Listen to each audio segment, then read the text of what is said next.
Wayne LaPierre for leading this organization in such an effective way, and I'm always glad to have a chance to come back and to be with you. I want to talk about the Second Amendment in a historic context. And I want to start by telling you about yesterday. I was in Philadelphia, and I was being given the Lincoln Award by the Union League Club, which had been founded in 1862 during the Civil War. And it got me to thinking about Lincoln, who went to Philadelphia in February of 1861 on his way to being inaugurated. And he went to Independence Hall. And he gave a speech which is really quite remarkable. It was sort of off the cuff. And he talked about the fact that the Declaration of Independence was at the heart of everything that he believed. That he felt that the Founding Fathers had captured certain truths about how humans could govern themselves. Now remember, Lincoln had been born very poor. He had about a year and a half of education. He educated himself. He rose through hard work and persistence. And he lived at a time when virtually every government in the world was either a monarchy or a dictator or an emperor. And he really cherished the idea that everyday normal people could lead a full life, could be ambitious, and could end up being President of the United States or the head of a company. That their property was theirs, not the politicians to steal. That they lived under the rule of law, not under the rule of bureaucrats. And he saw the Declaration of Independence as the centerpiece. And it's a really remarkable small speech. And it reminded me of what I think is the most important choice we will make in 2012. And that is a choice about whether we are going to remain nation. This is not working? Okay. That didn't work there, okay. It's a question of whether we're going to remain a nation that believes that our rights come from our Creator. Remember, our first founding document says we hold these truths to be self-evident. Very important concept. They didn't say we hold this ideology, we hold this philosophy, we hold this political platform. These were people trying to get at what they thought was the truth about human nature, the truth about whether or not you have rights. And what did they say those truths were? First, that we're all created equal. And they meant equality before the law, not equality of outcome, but equality of opportunity. They said, second, that we are endowed by our Creator with certain unalienable rights, among which are life, liberty, and the pursuit of happiness. Now, why does that matter? This is what American exceptionalism is all about. It's not that we're bigger, stronger, richer. We are the only country in human history which says, you personally, every single person in this room, God has given each one of you personally rights which make you sovereign. You, as a citizen, are sovereign. You loan power to the government. The government does not loan power to you. And that's why the Constitution begins, we the people of the United States. It doesn't begin we the lawyers, we the judges, we the bureaucrats, we the politicians, we the people. Now, you might ask, so what does this historic backdrop mean for the Second Amendment and for the right to bear arms? I would argue it means everything. Notice they said these rights are unalienable. Now, when you get to the Bill of Rights, the Second Amendment begins in a very interesting way. It talks about the inherent right to bear arms. It doesn't say the Constitution gives you the right. It says the right to bear arms will not be abridged. which implies that the Founding Fathers who wrote the Constitution believed that your right to bear arms came from your Creator and was unalienable. It did not come from the government. Now, you might say, why did they think this? And I want to recommend to you, it's a fascinating story in history. If you go back and you look at 236 years ago this month, the British Army set out from Boston to crush the rebellion. Tension had been building for a number of years, and the Americans were being very uppity, and the British Empire was the richest, most powerful empire in the world. And David Hackett Fisher wrote a tremendous book called Paul Revere's Ride, in which Fisher's a great historian, and he describes the setting that led to Paul Revere's Ride and what happened after he rode out to warn the colonists. And he points out in his book that the British Army knew how to crush peasant rebellions. They'd crushed rebellions in Ireland, they'd crushed rebellions in Scotland, they'd crushed rebellions in Wales, they'd crushed rebellions in rural England. And so the professional soldiers who were marching out that day, they knew what they were doing. They were going to encounter a bunch of rabble, they were going to scatter them, they were going to seize their weapons, they were going to imprison their leaders, and it would all be over. And then they ran into this problem. They didn't have any peasants to fight, and they didn't have any rabble to fight. They had freestanding Americans who had been training as a militia and who were prepared to fight the British Army toe to toe. And by the end of the day, the British Army was running back to Boston, suffering substantial casualties, and in a state of shock. Now, the Founding Fathers knew this history. They had lived this history. And they knew that if they had not had the right to bear arms, they would have been crushed that day. They then engaged, they issue a Declaration of Independence.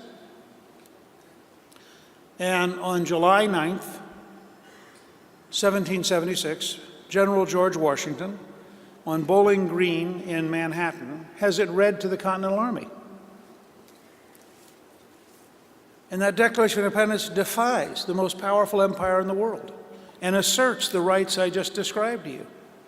Now, this is an army that is going to get beaten very badly. It gets beaten in September in Brooklyn. It gets beaten in Manhattan. It gets beaten at White Plains. It gets beaten at the Palisades. It gets driven across New Jersey. By December of 1776, 5 months after the Declaration is announced, all these happy-go-lucky people who thought it was going to be easy were gone. And they were down, they shrank from 30,000 to 2,500 men. Those 2,500 men were on the edge of collapse. And Washington proposed the most daring possible strategy. He said, why don't we cross the river in the ice during a snowstorm at night, march 9 miles, surprise a professional German unit, defeat them decisively, and reestablish the morale of the revolution. Every single one of his generals said to him, this is too hard. We can't do this. And Washington, who had been fighting as early as 18 or 19 years of age and was very seasoned and had been through some very dangerous moments, had once had two horses shot out from under him and 4 bullet holes in his coat during the French and Indian Wars in one day. Washington said to them, well, you know, if we don't win someplace, this army's going to desert. When the army deserts in another week or two, we will have lost the war. When we lose the war, everybody in this room is going to be hung.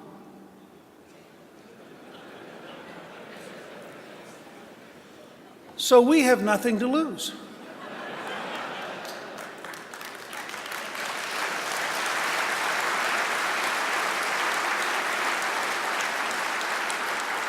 It's a little bit like the New Hampshire slogan, live free or die. I always remind people it's not live free or whimper, live free or hire a lobbyist. So that night, they crossed the river. Now, Washington was a very, very shrewd person. He knew that people are moved as much by words as they are by deeds. And so he had recruited Thomas Paine, who had written a great pamphlet, Common Sense, which was the best explanation of the Declaration of Independence and which had been very widely read in the colonies. And he recruited Paine, And Paine wrote a pamphlet called The Crisis, which begins, "These are the times that try men's souls." And in fact, last year, Bill Fortune and I wrote a novel called To Try Men's Souls, which is about this crossing. So as the troops are getting on the ship that night, and they're going over in rowboats, Washington has the officers reading the opening chapter that talks about summer soldiers will have deserted, but that if you stand firm, all eternity will owe you gratitude for having stood up for freedom. So here's this hardy band of 2,500. 1/3 of them do not have boots. They're marching with their feet wrapped in burlap in the ice and snow and leaving a trail of blood. They cross the river at night. They then discover, to their surprise, they have to cross 2 ravines. We have to take the cannon down one side, up the other side, in the ice during a snowstorm, and they're running 4 hours late, 4 hours late. If you war game this and you play it out as a board game at home, the Americans get annihilated because they arrive after dawn and the professional German soldiers kill them. However, there was one other factor. They're being pushed forward by an enormous wind coming out of the north with an enormous snowstorm. And so they're marching south. And the professional German soldiers conclude that no European army could be out in this kind of weather. And so they don't post their guards. And it's not that they're sloppy, it's not that they're stupid. They made a totally reasonable calculation if they were fighting Europeans. Now they forgot that in America, many of you who are deer hunters will understand this, Americans often go hunting in the weirdest possible weather. So for all these American soldiers, this was kind of like normal. It was cold, it was miserable, but it was normal. They surprise the Germans. At the cost of 1 American, they capture 800 professional soldiers. They run like crazy for the river to get across again before the British Army can catch them. They've won a great victory. Within 2 weeks, 15,000 volunteers show up. Washington takes the new forces, drives the British out of northern New Jersey, and the Revolutionary War has been saved. Now, it doesn't end. Washington is in the field. I want you to remember this when you're campaigning next year and you get tired and you start saying, oh, gee, this is too hard. Washington was in the field for 8 years. He spent 1 week at Mount Vernon in 8 years. That was the price of the freedom you have. That night, because they really were down to the end, the password that night was victory or death, and they meant it. Now, these are the people who wrote in the right to bear arms. And I just want to say, and I don't want to offend anybody here who's a hunter, the right to bear arms is not about hunting. It's not about target practice.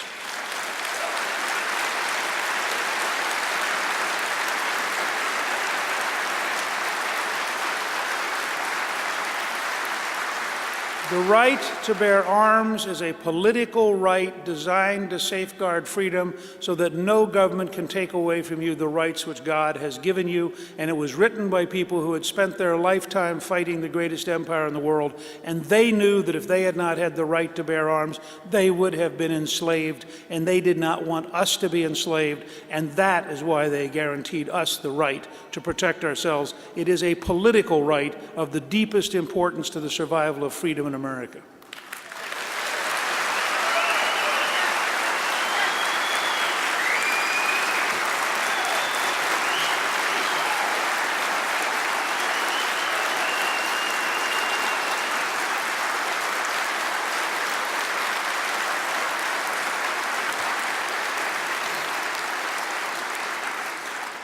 Callista and I believe in the importance of American exceptionalism so much that this evening in Washington we're premiering a new movie, A City Upon a Hill, which shows how American exceptionalism came to be. And this summer I'll have a book out called A Nation Like No Other, which talks about American exceptionalism and puts it in its correct historic context. And this fall, Callista's doing a children's book for first and second graders called Sweet Land of Liberty, in which Ellis the elephant introduces young kids to American history and gets them to understand, as many of our schools unfortunately no longer do, that this is in fact a remarkable country of great exceptionalism, worthy of patriotic support and worthy of affection and love. Now,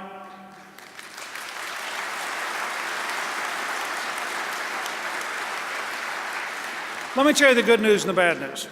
The good news is the National Rifle Association, all of you members, all of your friends have done such a great job that virtually no left-wing politician is left who believes they can pass legislation that significantly will weaken the right to bear arms. That's the good news. The bad news is they didn't give up. They're now developing a stealth strategy in which they combine anti-gun judges with anti-gun international treaties in an effort to find a way to get the treaties to limit the right to bear arms, so the judges will then interpret that the treaties are more important than the American Constitution, and they will then try to strip us of our rights by judicial fiat. And this new stealth strategy, I think, is very, very important that we understand it, we confront it, and we defeat it decisively. And the two key places to defeat it are the presidency and the U.S. Senate. I mean,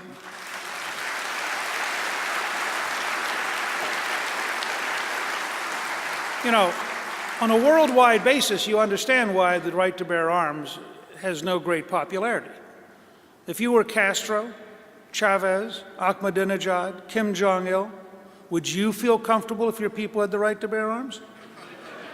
So when you look at all the dictatorships in the UN who are cheerfully willing to strip us of our rights, you have to be especially militant about making sure you have an American president who insists on our rights without regard to world opinion.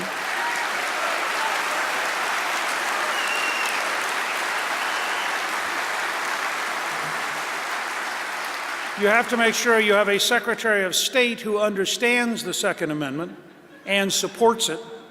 And you have to make sure that you have senators who will not approve judges who are willing to strip us of our constitutional rights. And so all of these things come to bear. Now, let me say about foreign policy for just 1 second. I believe we should have one.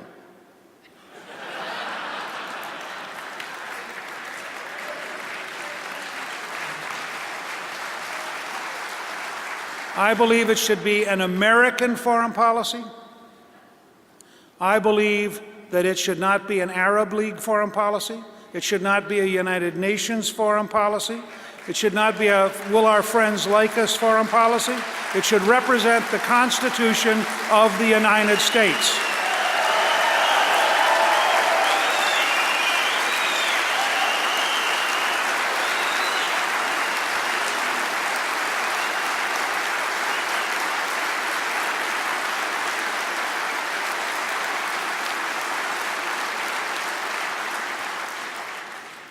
In its efforts to help get anti-gun international treaties, in its efforts to appoint anti-gun judges, in its efforts to avoid prosecuting gun criminals but taking away the rights of innocent citizens, in its total mismanagement of the sting efforts into Mexico, in every possible way, the Obama administration is the most consistently anti-gun and anti-Second Amendment administration we have ever seen.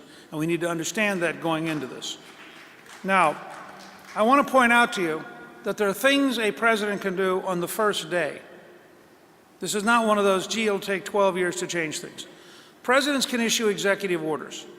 And I want you to just imagine on the very first day, executive orders can really change the direction of government within a framework. As long as it's within the law, you can really reorganize things. So imagine on the very first day that between the inaugural address and the legislative luncheon, there was a 1-hour break. Imagine that the new president signed a series of executive orders during that 1 hour, orders which had already been posted on the internet in October before the election, orders which already existed in technically correct form written by veterans of the Reagan and Bush White Houses, orders which people already understood and supported. So I'll just give you a handful.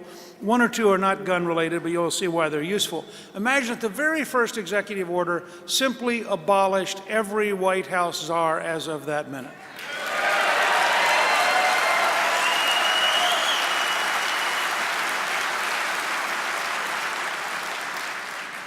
Now, imagine then that you created 4 executive orders that related directly to the Second Amendment. First, you issued, as of that day, an absolute requirement for the border to be completely and decisively controlled within 90 days in a verifiable and measurable way.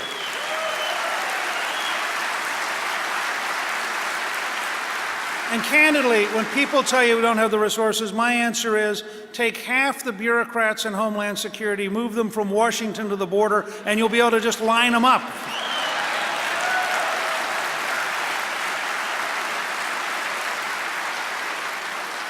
Second, an executive order that directs the Justice Department to enforce the principles that were so successful in Richmond with Operation Exile and focus on those felons who use guns so that the criminals are prosecuted but the innocent are protected, and you'll see a dramatic drop in crime, and they see that the right to bear arms has nothing to do with the right to be a criminal.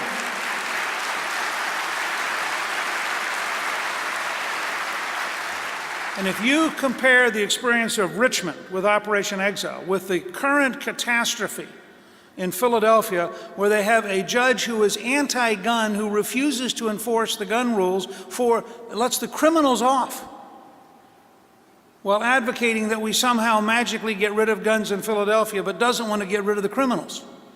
And just look at the 2 patterns. The current administration favors the Philadelphia model, which is a disaster and leads to high homicide rates. We favor the Richmond model, which has historically proven to lock up the criminals and protect the innocent, and do it in exactly the right way.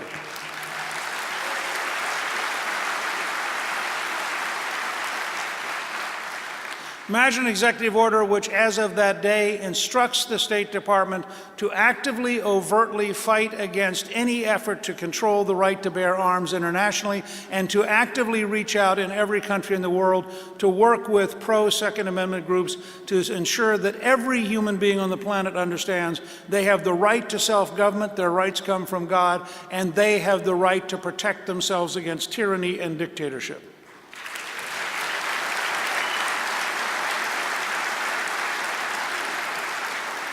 I don't just want to be defensive and talk about the American right to bear arms. The Declaration of Independence is not a defensive document. The Declaration of Independence says all are created equal. The Declaration of Independence describes truths for the planet. Now, the Founding Fathers were clear. They didn't want us running around the planet trying to impose it, but they sure went around talking about it. And they sure were willing to say to dictatorships, you know, you're a dictatorship. And they didn't kid about it. And they understood that dictatorships had no moral standing. In March 1983, when Ronald Reagan went to Florida to give his very famous speech about the Soviet Union, he said, "We must not have moral equivalency. We should not compare an evil empire to a freely elected, democratic, self-governing society with the rule of law." And people in the elites were shocked at the term evil empire. But in the Soviet Union, Natan Sharansky, who at that time was a prisoner in the Soviet Gulag, reports, and we have him in our movie on Ronald Reagan, saying, Pravda decided they had to attack Reagan for saying the words evil empire, which meant they had to report he'd said evil empire.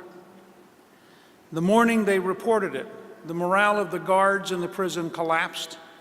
The morale of the prisoners went up. They began tapping in Morse code so that those prisoners who were in solitary confinement could learn that Ronald Reagan had used the term evil empire. He said, just the fact that a Western leader had the courage to tell the truth raised our morale, and the guards never fully recovered. Or as Gorbachev himself said many years later, we always knew it was evil, we were just kind of surprised you didn't. Well, let me tell you, we need to have the same moral conviction of what we're talking about. We need to go around, both in our own country and around the planet, and calmly and pleasantly and cheerfully say to people, we believe in our Declaration of Independence. We believe the Founding Fathers were correct. We believe there are truths that relate to humanness. We believe that our rights do come from our Creator, and we do not believe any government can take away our rights because they are ours, and we define the government. The government does not define us, and that's what makes us Americans, and we feel sorry when other countries have weaker rules and fewer rights and worse governments and more dangerous dictatorships. We would like them to learn that there's a better way. There's a way based on rights. There's a way based on your Creator having endowed you. And part of that way is the right to bear arms so that you never have to be afraid of any dictatorship ever taking away your rights. What you are doing is historically and morally important. You should be proud of it. You should tell your friends and neighbors about it. You should help them learn a little bit of history. And when they do, you're going to find they, like you, are going to want to defend the United States of America and the rights which have made us historically unique. Thank you, good luck, and God bless you.